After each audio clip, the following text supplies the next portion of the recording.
All right, let's go inside out with our NBA insider Ian Begley. And Ian, one game after scoring a regular season career-high 38, Jalen Brunson with another clutch play in the fourth to seal the victory. Is he really hitting his stride as a Knick? Yeah, I think with him, he's been steady this whole season. But I think Chelsea, what you referenced late in the game, he missed some shots at home late in the game, late in games earlier this year, missed a couple of free throws at home late in games earlier this year. But you've seen him more recently perform in the clutch. And you look at tonight in Toronto, I mean, he did everything for them down the stretch.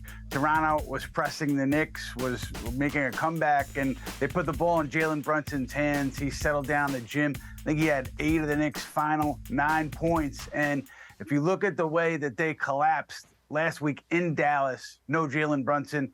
Tonight, they take care of things late when it gets a little hectic. That's Jalen Brunson, and that's what he's brought to this group. I think both on and off the court, just a really settling presence.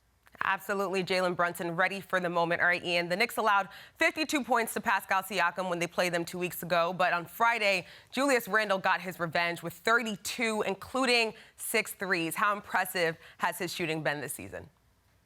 He went crazy in that first quarter. And if you look at where his shots are coming from, Chelsea, and the shots that he's taking, you know, a year ago, I think he shot around 30% of his attempts from beyond the arc. And this year, he's well up over 40. So that's a significant difference. He's shooting a better percentage from 3. But that also speaks to the way this Knick offense is going in the half court. There's a lot more movement. Julius Randle moving off the ball, other players moving off the ball, getting good looks, and Randle spreading the floor now by shooting more threes. So you saw it early tonight. That's really emblematic of Randle's full season here with the Knicks. And again, he's putting together some big numbers, maybe working his way into the All-Star conversation, maybe as a reserve. We'll see where things go over the next few weeks. But a lot of strong performances from Randle of late. Yes, for sure. 6 for 11 from 3 on Friday night, 45% from the field. All right, Ian, one last question for you. You wrote a column about the likelihood of the Knicks exploring a Zach LaVine trade. LaVine had 41, including 11 threes on Friday. What can you tell us about the Knicks' potential pursuit of the All-Star?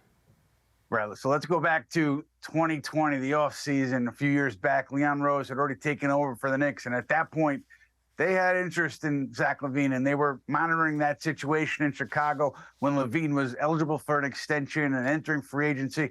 Fast forward to now, I think LaVine still has fans in the organization, but first things first, Chicago has to be open to moving LaVine. I think you look at what Chicago does over the next few weeks, maybe they opt to blow it up. That would be a big pivot for them. You also look at what the Knicks do, though, because if the Knicks can maintain this pace where they're a few games over 500, they're winning games, and this group in and of itself is showing confidence, I'd be a little bit surprised if they went out and took a big swing at the deadline and made the kind of move that it would take, the magnitude or the kind of move that it would take to get a Zach LaVine, because you're talking about, you know, a couple of your young players, a couple picks to get in that conversation. So I would think that's more of an off-season thing. But pay attention to how things go in Chicago and New York as we get closer to the trade deadline, and I think you'll get more of your answer there, Chelsea, if you look at the Zach LaVine situation. Absolutely, and we can only imagine that Chicago will want big bucks in return if they're going to give up Zach LaVine, and we'll have to see if the Knicks want to bring out the Brinks trucks for him. All right, Ian, thank you so much.